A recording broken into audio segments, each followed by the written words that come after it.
Bismillahirrahmanirrahim. Assalamualaikum warahmatullahi wabarakatuh.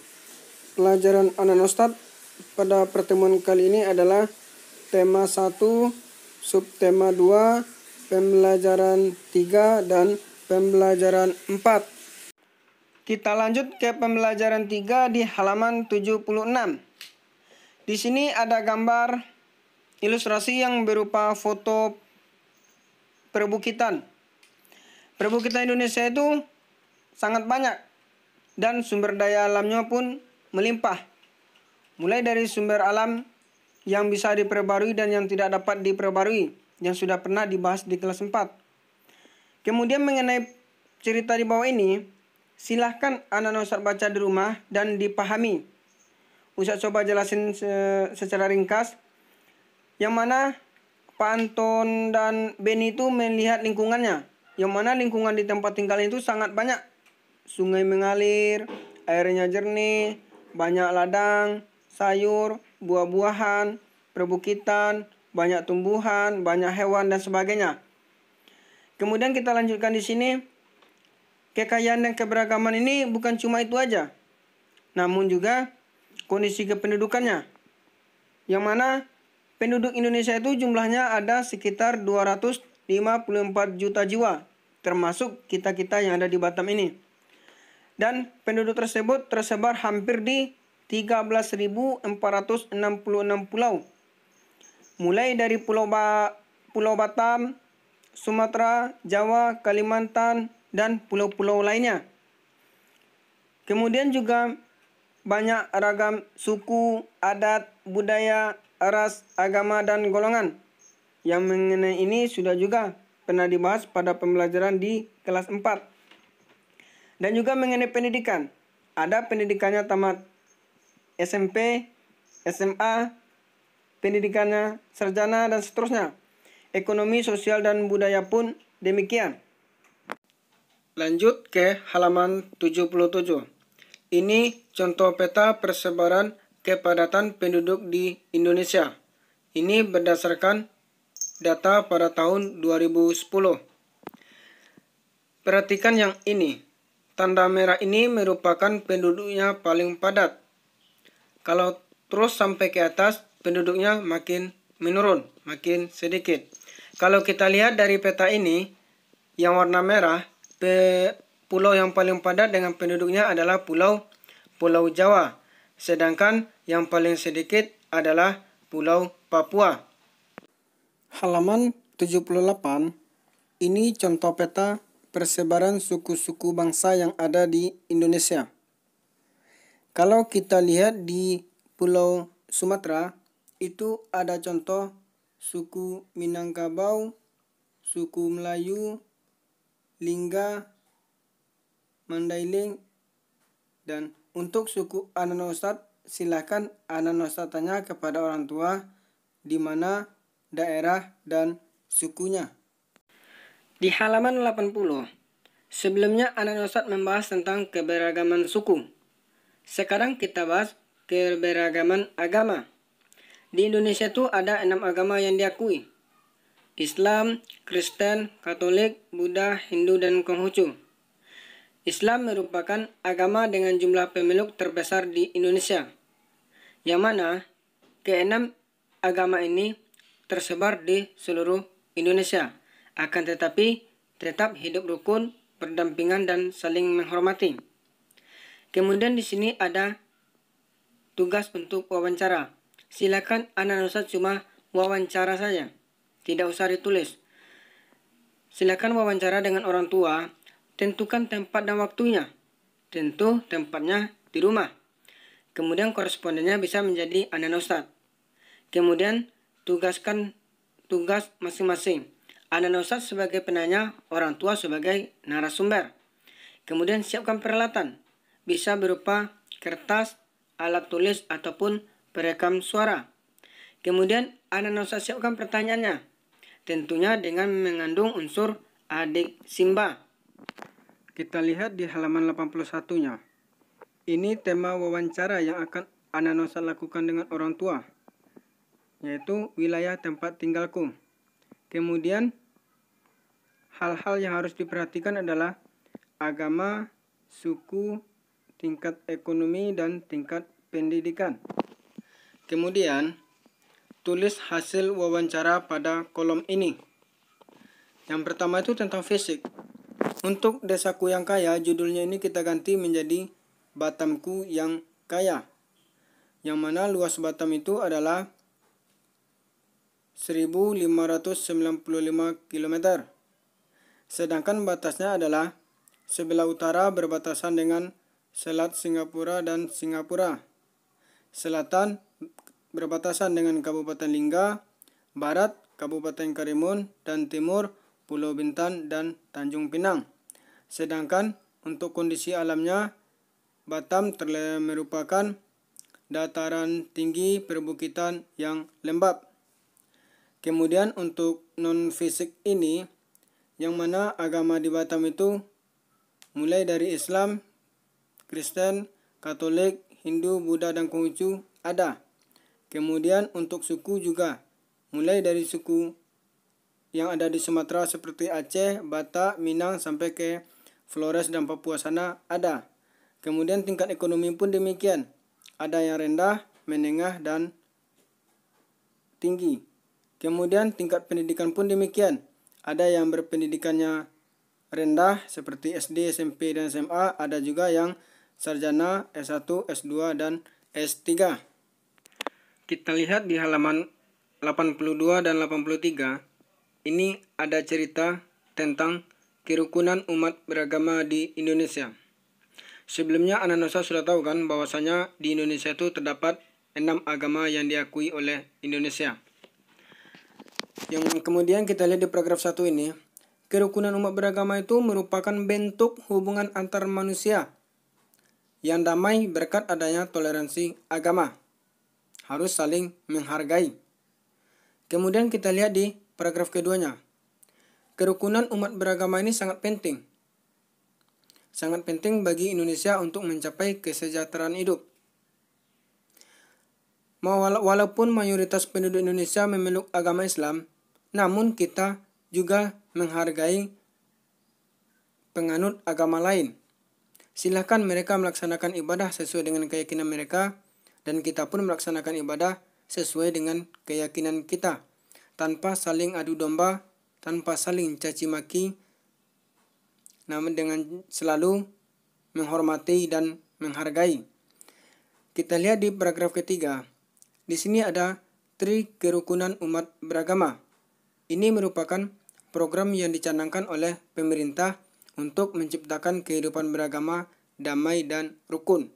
Semoga kerukunan umat di Indonesia tetap terjaga, bisa normal, bisa saling menghargai tanpa harus saling caci maki, tanpa harus saling tuduh dan sebagainya.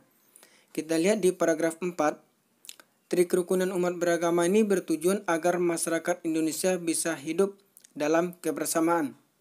Maksudnya agar agama Islam bisa hidup rukun dengan agama lain tanpa ada permusuhan. Kita lanjutkan. Di Tri Kerukunan Umat Beragama dimulai dengan kerukunan antar umat beragama. Maksudnya umat Islam harus saling menghargai umat Islam, Kristen saling menghargai umat Kristen, dan selanjutnya agar terciptanya perdamaian, keamanan, dan kenyamanan. Kemudian kita lanjutkan lagi di halaman 83. Tri Kerukunan Umat Beragama selanjutnya adalah kerukunan antar umat beragama yang memiliki pengertian kehidupan. Maksudnya, walaupun berbeda agama dan keyakinan, kita harus tetap saling menghargai, menghormati, tanpa harus saling bermusuhan. Kemudian kita lihat pada paragraf terakhir. Adapun Tri Kerukunan Umat Beragama yang terakhir ini adalah kerukunan antar umat beragama dengan pemerintah, yaitu mengandung pengertian bahwa tiap umat beragama dapat bekerja sama secara baik dengan pemerintah dan menjaga kehidupan bermasyarakat. Semoga kerukunan umat di Indonesia bisa tetap terjaga tanpa ada permusuhan, tanpa ada caci maki, harus hidup berdampingan, rukun, damai, agar Indonesia bisa menjadi lebih baik. Paragraf ini tidak usah anak-anak Ustadz buat. Insya Allah anak-anak Ustadz sudah paham mana ide pokok pada setiap-tiap paragraf. Halaman 84 tentang nilai luhur pada sila di tiap-tiap Pancasila. Ini sudah kita bahas pada pembelajaran yang kemarin dan sudah anak-anak Ustadz catat. Kita lanjut ke pembelajaran yang di halaman 85. Ini beberapa contoh perilaku yang tidak mencerminkan nilai-nilai Pancasila. Contoh di lingkungan sekolah yang tidak mencerminkan nilai Pancasila, yaitu memilih teman hanya yang kaya saja, menyontek, berkelahi, tidak mau mengikuti upacara. Insya Allah ini tidak ada pada diri anak Ustadz. Kalau kita lihat di lingkungan rumah, tidak melaksanakan ibadah sesuai dengan agama, membantah orang tua, malas-malas, berbohong. Insya Allah ini semua juga tidak ada pada anak-anak Ustadz. Kalau kita lihat di masyarakat, tidak mau menjenguk tetangga sakit, melarang orang lain melakukan ibadah, kemudian suka pamer kekayaan, mencuri. Insya Allah ini semua juga tidak ada pada anak-anak Ustadz. Halaman 86. Ini faktor yang membuat bangsa Indonesia itu menjadi sebuah bangsa yang besar, yang bisa disandingkan dengan bangsa-bangsa besar lainnya. Faktor-faktornya antara lain nilai luhur yang hidup di tengah masyarakat, kemudian wilayah dan pulaunya banyak, letak geografisnya yang strategis, penduduknya yang banyak, beragam suku, agama, ras, dan golongan, beragam budaya, sosial, ekonomi, dan sebagainya. Lanjut ke pembelajaran 4 di halaman 88. Kita bahas tentang kenampakan alam yang ada di Indonesia. Mulai dari laut, pantai, dataran rendah, kemudian sampai ke padang rumput, sungai, danau, pegunungan, hingga gunung. Kemudian di halaman 89 kita bisa lihat di sini ada kenampakan alam yang ada di Indonesia, yaitu kenampakan alam yang dibuat dan ada juga kenampakan alam yang alami. Nah, ini contoh penampakan alam yang alami, yang langsung dari alam. Sedangkan ini adalah buatan. Ini jalan dibuat oleh manusia dan ini bendungan juga dibuat oleh manusia.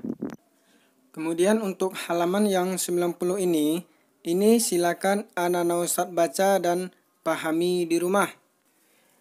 Masuk ke halaman 91, bentang alam Pulau Papua secara umum. Nah, ini contoh Pulau Papua.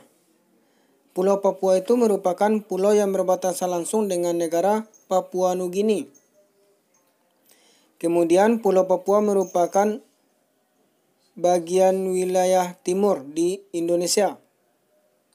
Dan juga Pulau Papua ini merupakan pulau terbesar di Indonesia dan termasuk pulau terbesar kedua di dunia setelah Pulau Greenland.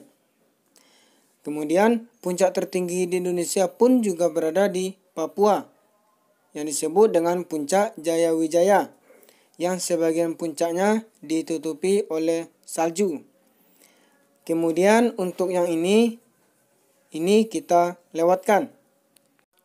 Untuk halaman 94, silakan anak-anak Ustadz baca dan pahami di rumah.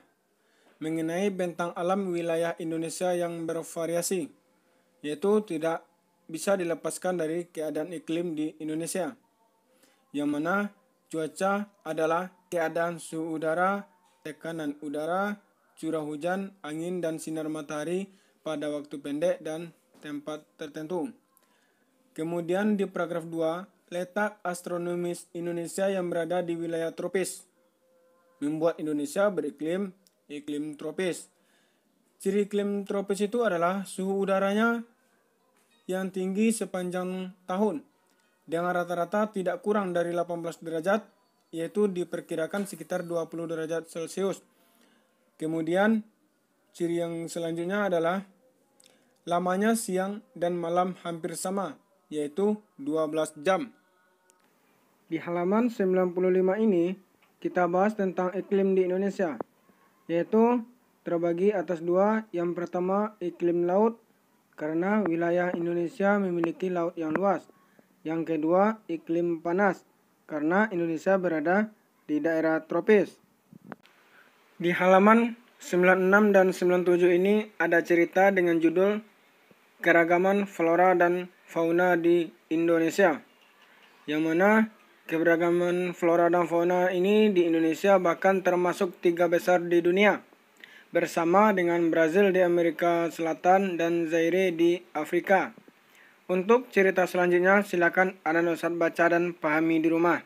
Mengenai flora dan fauna ini nanti akan Ustadz bahas. Tentang ide pokok di halaman 97 ini, insya Allah Anda Ustadz sudah paham, ini kita lewatkan. Nah, sekarang kita masuk ke pembelajaran tentang flora dan fauna tersebut. Di halaman 98, ini contoh persebaran flora di Indonesia, yaitu jenis tumbuh-tumbuhan. Perhatikan karakteristiknya. Kemudian tentang fauna, lihat di halaman 100, yaitu jenis dari hewan. Di halaman 102 ini ada contoh gambar ilustrasi. Nah, menurut pendapat Anda Ustadz, manakah gambar ilustrasi di sini yang menggambarkan menunjukkan perilaku yang sesuai dengan nilai Pancasila? Tentunya ini gambar tentang memberi sedekah. Nah, kalau yang ini tidak sesuai karena memukul kepala teman. Kemudian kalau yang ini membersihkan perkarangan sesuai dengan nilai Pancasila. Kemudian yang ini gotong royong juga sesuai. Sedangkan ini membuang sampah ke sungai. Ini tidak sesuai dengan nilai Pancasila. Kemudian yang ini gambar kerukunan antar umat beragama. Ini ada 2 gambar tempat ibadah menunjukkan kerukunan antar umat beragama. Sedangkan gambar ini sesuai karena ini menggambarkan cerita menjenguk teman yang sakit. Sedangkan yang ini tidak sesuai karena memburu hewan di hutan.